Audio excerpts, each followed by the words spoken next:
Encore une fois, on se rappelle que je travaille pas dans les faits, je travaille dans les feelings. Puis j'ai le feeling que j'ai lu quelque chose qu'Andrew Schultz a écrit. Ça commence de même, ça. Bon, ça commence rough.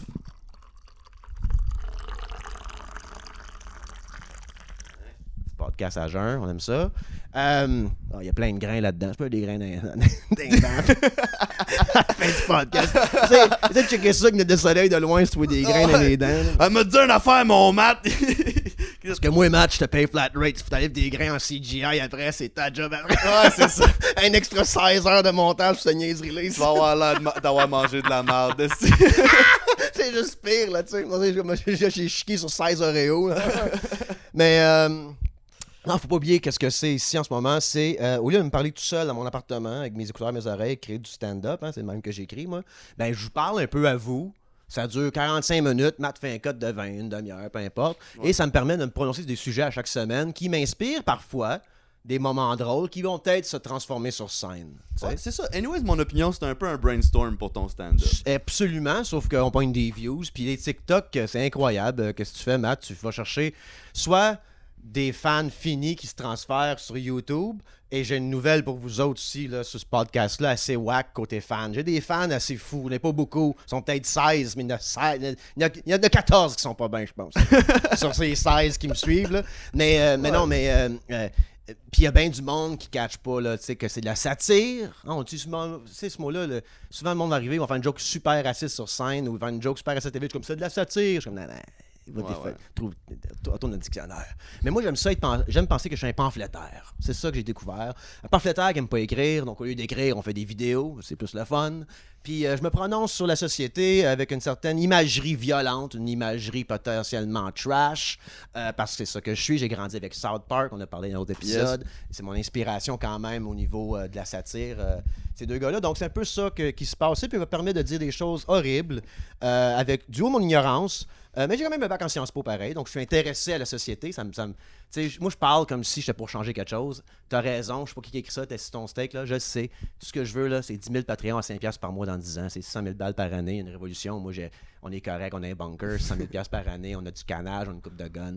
C'est un peu ça l'idée. Tous mes Patreons vont recevoir au moins du canage par la poste de mon oncle Max. Fait que les Patreons fidèles, quand la société va s'écrouler, là, à la Walking Dead ou à la Children of Men, whatever qui va se passer, que c'est là que le fascisme va sortir, puis ils vont prendre le contrôle. Là, puis dire, moi, en tant que membre Patreon, on a Max Richard Show. Là. On a 2 cannes de ravioli par semaine. On a 2 cannes de ravioli, un fusil de chasse, puis 4 balles. 4 balles par 12 Patreons. Ouais, c'est ça. Venez-vous ensemble. On est plus fort ensemble.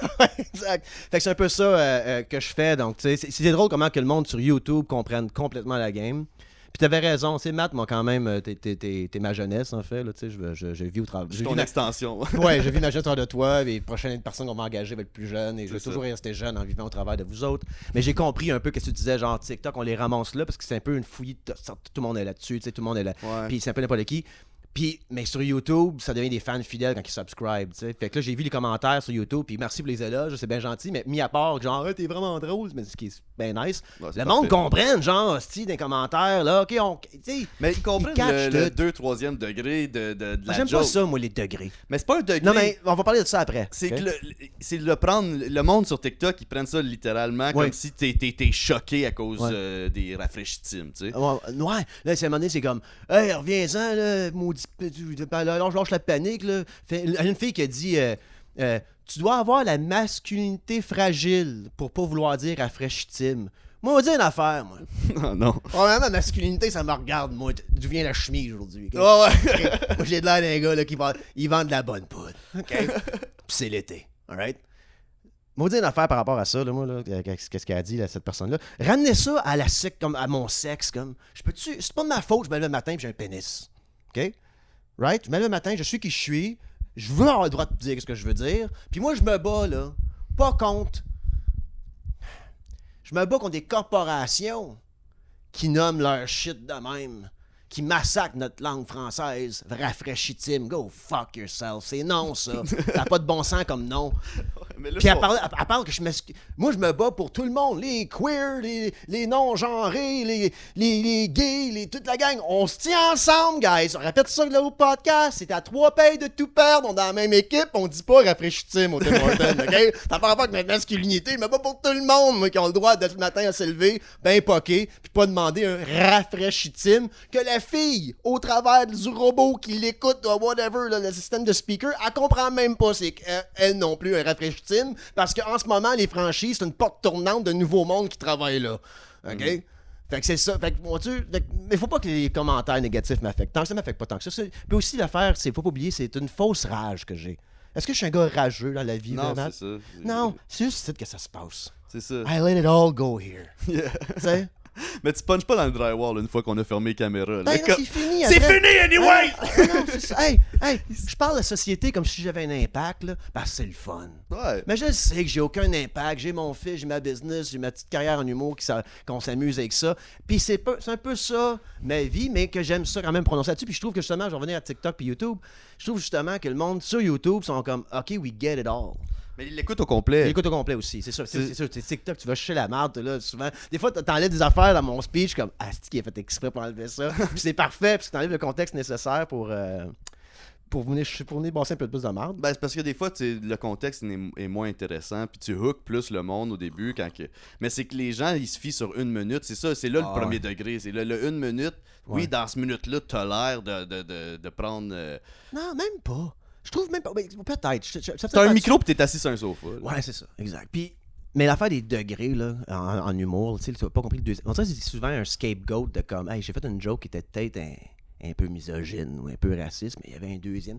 S'il faut que tu le dises, 2e, 3e degré, le seul temps que moi, que je pourrais parler de ce concept-là, des degrés au niveau d'une joke, c'est quand que le monde prenne au premier degré et sont comme. Dans le sens, tu sais, moi, je parle de racisme, mettons. Le monde rit à mauvaise place. T'arrives à Gatineau, tu sais. Tu sais, j'avais une joke où je disais des choses horribles sur scène, mais comme dans une salle multiethnique, ça a marché. Des high-five à la fin, c'était une petite bombite, man. C'est yeah, sexy. Tu sais, c'était vraiment nice. Je pense que j'ai parlé de ça au podcast à PB Rivard, là, Carré de Sable. Ou après le podcast. On en parlait 1 heure après. Moi, c'est ça qui arrive, là. Je fais des podcasts, puis après, on jase après 1 heure, les caméras fermées. Je sais plus qu'est-ce que j'ai dit où. Ouais. Fait que en tout cas, j'avais mentionné ce joke-là. Puis j'ai refait la Gatineau la semaine d'après, une autre salle. Puis comme le monde, ça riait, mais comme pas à la bonne place, tu sais. Puis là, j'ai comme catché qu'il y a quand même une affaire de degré en humour. Mais souvent, c'est souvent quand on dit « Ah, t'as pas compris mon 2e degré. » Puis c'est comme « Non, ça sonne juste mon oncle. » Ouais. Tu sais, souvent, c'est comme un genre de scapegoat de faire comme « T'as pas compris mes degrés d'humour. » Je suis comme « Non, c'est juste mal ficelé, man. » T'aurais pas dû dire ça. Ouais, c'est ça. C'est maladroit, là. C'est maladroit. Fait que souvent, fait que ça, j'essaie d'éviter les. Je comprends d'où ça vient, mais j'essaie d'éviter souvent les degrés. Hey, ce podcast commence comme ça et on va tomber dans les sujets parce que je suis agent avec du café, donc je trouve que le podcast va très bien en ce moment. On cherche pas trop mes mots, il n'y a pas trop de cotes à faire. On va aujourd'hui, anyways, mon opinion, on va parler de streaming. OK. De la business de l'art. OK. Et la retraite des boomers. All right. On va essayer de se rendre là. C'est 3 idées que j'ai eues. Encore une fois, pour oublier, anyways, on commençait à être plus préparé que ça pour Matt, là, éventuellement. Ça fait 6 mois tu dis ça. Je sais, mais ma vie, ça arrête pas. Tu sais, quand you know my life, man. Yeah. A lot of moving parts. Train va loin. Ben des dossiers à régler, là, tu sais. C'est non-stop. Ben des cagoules qui se fait écoute, on fait ce qu'on peut, tu sais. On fait ce qu'on peut payer les billes, OK? Fait que c'est ça. Fait que non, on va parler du streaming, puis ça vient de... Encore une fois, on se rappelle que je travaille pas dans les faits, je travaille dans les feelings. Puis j'ai le feeling que j'ai lu quelque chose qu'Andrew Schultz a écrit. Je sais pas si c'est vrai que c'est dit, mais j'ai aimé son analyse là-dessus. Andrew Schultz, qui est un humoriste américain. Par rapport à la grève des auteurs et des writers, je pense que c'est des writers, puis il y a une autre branche aussi là, qui veulent plus me rémunérer pour les jobs de streaming.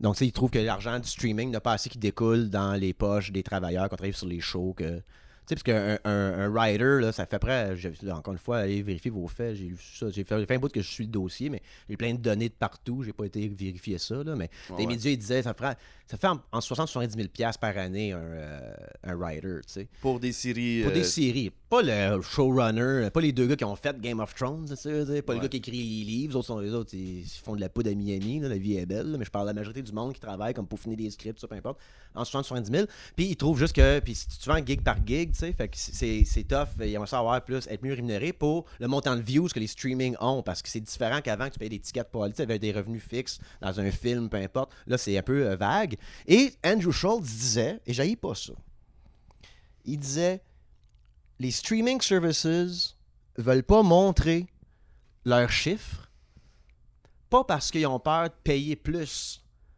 les auteurs puis les gens qui travaillent dans leur série puis dans leur contenu. Ouais. Ils ont peur de montrer que les chiffres sont pas à la hauteur de la bourse.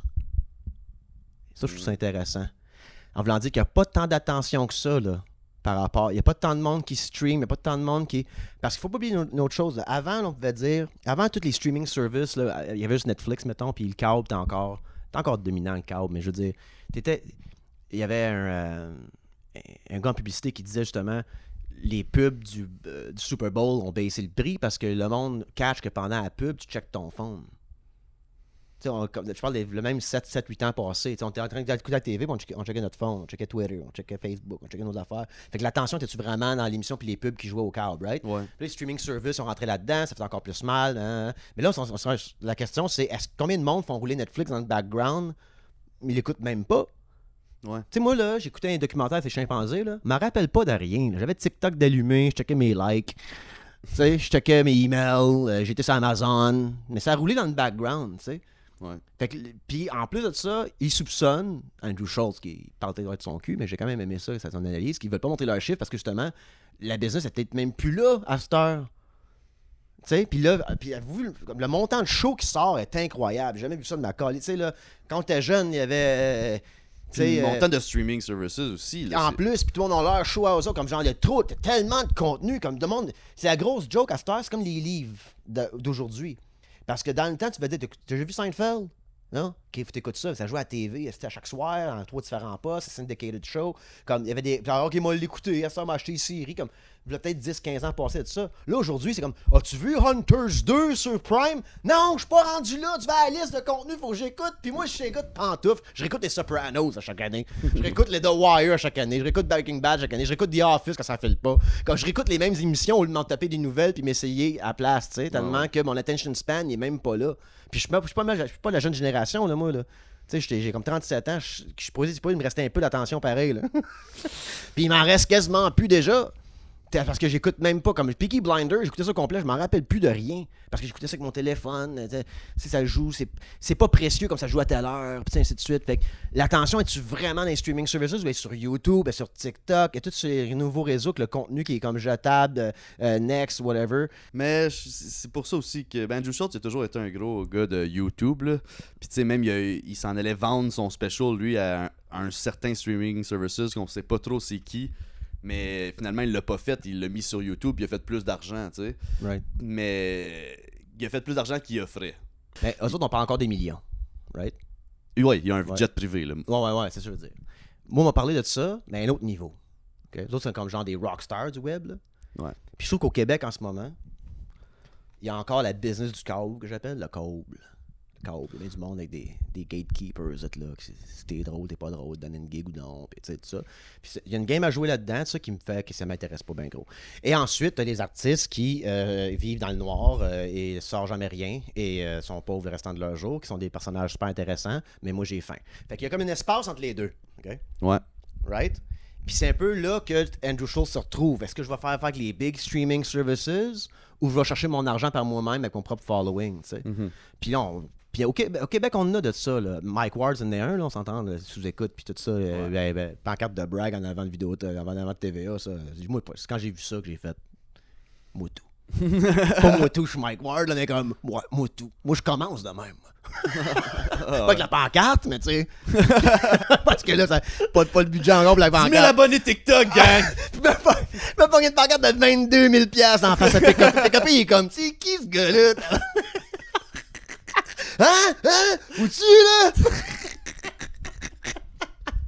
T'as jamais invité. Ça me coûte 4000$ par mois, du 16%, cette pancarte que j'ai empruntée, là. Il y a aussi Jerry Alain qui s'autoproduit. C'est bien du monde qui s'autoproduit, puis c'est un peu le modèle que. Fait qu'il y a de la place dans le milieu pour faire 100 000$ par année, puis des jokes, je pense. Ou 100 000$ par année, puis n'importe quoi que tu veux faire. Ça qui est nice dans le nouveau monde qu'on est dedans.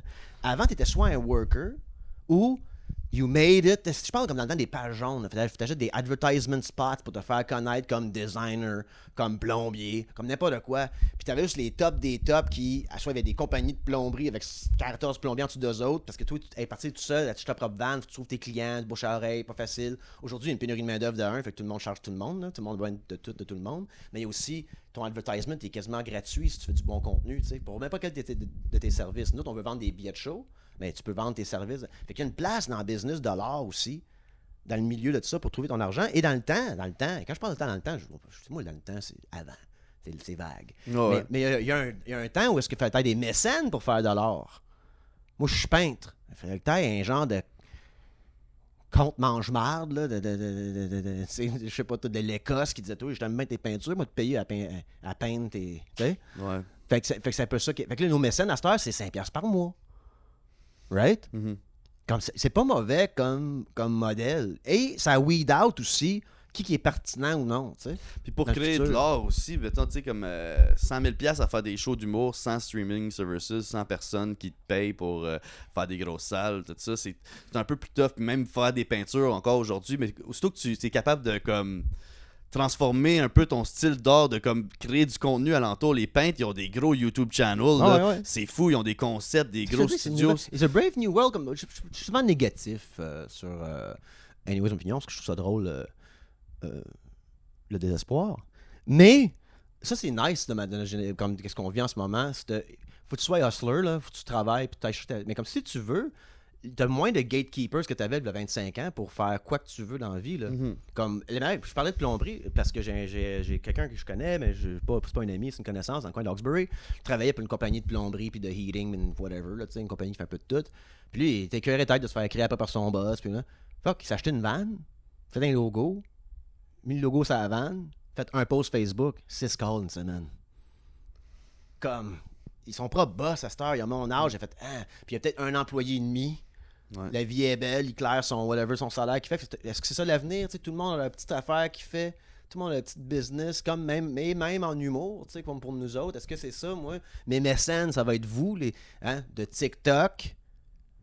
C'est comme une passoire. De TikTok à YouTube, de YouTube au Patreon. T'sais. Le Patreon, là, on n'a rien encore de plané pour Patreon. Ça ne donne pas grand-chose. Merci les Patreons qui me donnent de l'argent par mois, qui sont très patients avec le contenu qu'ils attendent. Tu as du contenu du contenu du passé. Tu as 8 heures de moi qui fait de la bouffe puis qui crie les micros pareil. Là, mais je veux dire, de nouveau contenu, on est en train de penser à justement, on va peut-être faire une offre spéciale pour ça. Là, peut-être avec invités, peut-être des lives.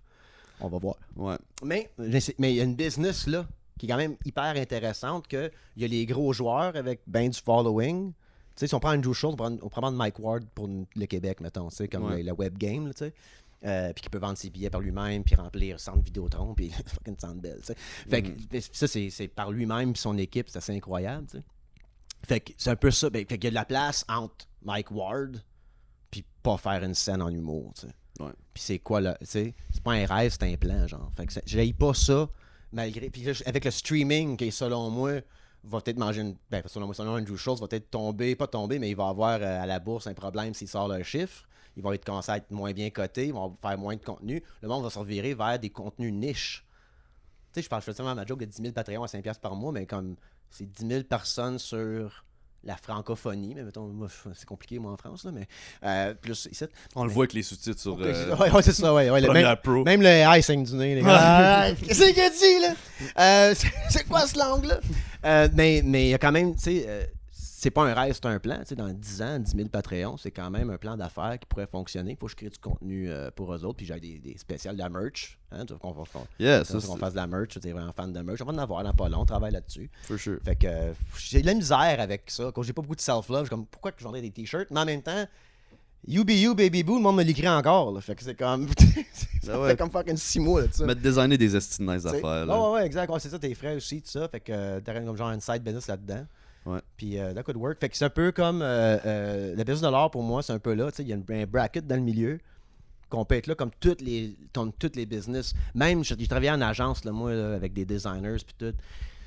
On les payait, tu sais, j'invente, là, on chargeait aux clients 100$ de l'heure, puis on les payait 22.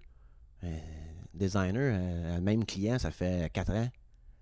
Si elle a parlé au client directement, elle chargerait 45 pour le même design. C'est ça qui se passe beaucoup avec les agences créatives aussi, parce qu'on peut toutes vendre des affaires on the side, tu sais. Moi, je te vends de la protection, de la loyauté, tu sais, pour que tu restes avec moi, tu vas te faire des autres gigs ailleurs. T'es comme pogné avec moi. Je t'ai vu faire des choses pour être incriminé. Fait que ça, j'ai fait tout ensemble. J'ai des photos pis tout. Ouais, c'est ça. T'es comme pogné avec moi pour un petit bout. Il a hacké mon téléphone. Ouais, t'es pogné pour un petit bout. T'es pogné pour un petit bout avec moi, tu sais. Mais c'est ça la loyauté. Ouais, en 2028, t'es libre. 2028, là, t'es libre. Je t'ai remplacé. Ouais, fait que... mais non. Tu vas être rendu à Bora Bora. Caché. Ah ouais, avec ça ici, t'as payé du monde 6 cents de l'heure à me filmer, faire mon montage. On finit anyways, on sort de la porte, on est sur le bord de l'eau, là. Why not, bro? Why not? Mais, fait que non, c'est ça, pour moi, le business de l'art, c'est l'espace de milieu, les mécènes. Et c'est la démocratisation de tout ça. Donc, au lieu d'avoir un mécène qui a 1 million par année pour t'acheter tes peintures, ben, t'as 100 000 abonnés qui te donnent 2$ par mois. Tu sais, tu comprends ce que je veux dire? Ouais. Comme c'est un peu genre fait que ça démocratise un peu l'art. Fait que ça, c'est mon. Hey, c'est une opinion positive pour ça, par exemple. Ouais, il y a moins d'écolissants. Moi, ben, c'est le pouvoir qui s'écroule. Le pouvoir des gens que j'appelle les gatekeepers, tu sais. Ouais.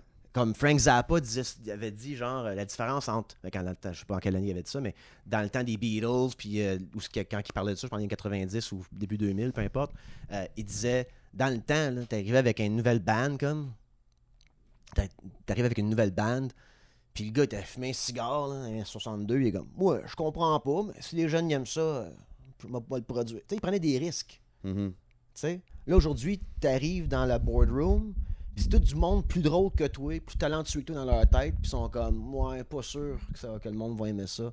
Fait qu'on va refaire on va se faire un remake ou un reboot, tu sais. Ah, puis ils veulent pas prendre de risques parce qu'ils veulent pas perdre de l'argent. Fait qu'ils prenaient des risques dans le temps, ils prennent plus de risques. Là, on peut prendre nos propres risques puis convaincre au travail. Puis c'est là que je trouve que, en ce moment. C'est un moins gros risque pour les gens qui veulent supporter leurs artistes de dépenser un 5$, un 2$ par mois pour faire comme, hey, je veux que cet artiste-là grandisse puis crée du contenu. Right. Fait que là, ça va être intéressant le streaming. Parce que là, on est rendu. Il y avait aussi le meme de comme, hey, j'étais sur LimeWire avant ou BitTorrent. Mais là, Netflix est arrivé et j'arrête BitTorrent. Mais là, je suis rendu avec Netflix, Paramount, fucking Crave. Fait que là, je retourne sur fucking BitTorrent. Je vais pas payer pour 16 différents streaming services à $15 chaque par mois. T'sais. Fait que là, il va y avoir du monde qui va avoir de l'argent pour leurs artistes puis moins d'argent pour les streaming services. Ça va être intéressant qu'est-ce qui s'en vient avec cette business-là que je sais pas. Ouais, puis des fois, t'aimes mieux colisser l'argent dans les poches de l'artiste que colisser les gens dans les poches du boss de l'artiste. Ah non, exact. Ben oui, exact. Parce que lui, il se prend une cote en. Ouais. Puis ça vient aussi avec OnlyFans, c'est un peu la même chose. Ouais. Tu voulais faire du porn dans les magazines, il fallait que tu ailles au 16e étage, parler au boss et au casting director. Là, t'as une ring light et un téléphone chez vous, puis tu fais 16 000$ par mois. C'est ça. Let's do this, tu sais. C'est ça. Let's do this. Puis là, tu voulais aussi nous parler de. La retraite des boomers. C'est ça. C'est important d'aimer ce qu'on fait, nous autres, notre génération. J'ai le feeling qu'on va le faire pendant longtemps. Ouais. Avant qu'on ait une retraite, parce que le problème avec l'inflation en ce moment, que je sais pas quand ça va revenir normal, mais ta retraite, elle vaut de moins en moins cher, là. Mm-hmm. Tu sais? Fait que c'est important en ce moment, Matt, que ça marche nos affaires. Puis que dans 10 ans, on aille 10 000 patrons 5$ par mois, parce que c'est notre retraite. On travaille présentement, Matt, sur notre retraite. Tu sais, c'est le moment. C'est pas facile, la vie en ce moment, Matt. Pas quand même assez correct, là. Un bel été quand Un bel été pareil, ouais, absolument. mais je veux dire, il faut quand même se mettre les mains à la pâte, hein, se mettre les mains à la pâte et travailler ta business, travailler sa business, travailler sur mon humour, blow it up, avoir 10 000 Patreons à 5$ par mois parce que on va faire ça. On aime ça faire ça? Yeah. Ben, imagine-toi avec un collant qui bat, tu sais, avec un sac parce que tu chies dedans, là, OK? OK? On est vieux, là. Ça va pas bien, là. OK? Moi, j'ai plus mes jambes à cause du diabète, là. OK? Trop de Mr. Puff. On peut encore faire ça. Right? À 1,2 million par année. Hey, ça va être bon. À crier d'un micro à 84 ans. Ça va être bon, Max Richard, à 84 ans. Hey. Autant que j'ai encore des fans, moi, qui donnent 5$ par mois, we're good. Faut que je reste relevant pour la jeune génération, tu sais. Tu sais, c'est pour ça que, comme toi, faut que je te remplace en 5-6 ans, là. Tu vas être assis là, puis il va y avoir un autre jeune là, de 21, là, tu sais, On va là. parler de la nouvelle application. Ah, exactement, c'est ça. Fait que c'est un peu ça le plan, sinon on n'aura pas de retraite, man. C'est pas épeurant, c'est qu'il faut t'accepter, tu vas travailler le restant de tes jours. Donc c'est important que tu fasses ce que t'aimes, là. Que tu te sens utile, cette planète. Parce que pas tout le monde, à part mes chums bien placés dans la société, qu'eux autres vont à une retraite, mais encore une fois, une retraite comme que ça va avoir de l'air. Genre, on donne le négatif. T'es à la retraite, ta maison est payée, tu payes des vacances une fois par année, mais une fois par année, il y a 3 tornades, de boucanes, hein? Une ville de sans-abri. Tu sais? C'est parce qu'il faut que ça change les choses là, si on va avoir des belles retraites. Même les gens qui vont avoir des retraites. Tu sais? Ben, nous autres, le but, c'est justement de vendre des t-shirts, convaincre le monde d'être sur le Patreon qu'on va avoir du contenu là. Ça arrive, ça bientôt. On parle de ça après, là. OK? Qu'est-ce qui s'en vient? Et vendre. Et l'ultime défi en tant qu'humoriste, c'est quoi? Convaincre du monde d'acheter des billets. Faut que tu sortes de chez vous, faut que tu ailles quelque part, faut que tu t'assoies d'une chaise, puis tu m'écoutes pendant 1 heure. C'est notre nouveau défi qu'on a en ce moment. 6 billets vendus sur 70. 7 tantôt. 7? On vient d'avoir un courriel, il y a quelqu'un qui va avoir un remboursement. Ouais, fait que il y a ça, OK? Là, on va travailler sur le Patreon aussi pour que tu aies des deals si t'es membre Patreon sur des billets. On va lancer éventuellement de la merch. Yeah. OK, fait que c'est ça le podcast. N'oubliez pas mon show au Troquet le 19 août à 20h. Il y a 8 billets de vendus. Le chiffre, c'est plus grave, là, je m'amuse avec ça. Ça part vite, faites ça vite. Puis on va sûrement avoir une autre date de show dans pas long. On a fait un call-out la dernière fois pour le monde qui voudrait nous voir dans leur ville. J'apprécie les gens qui ont répondu, mais il faudrait qu'ils amènent 150 personnes chaque.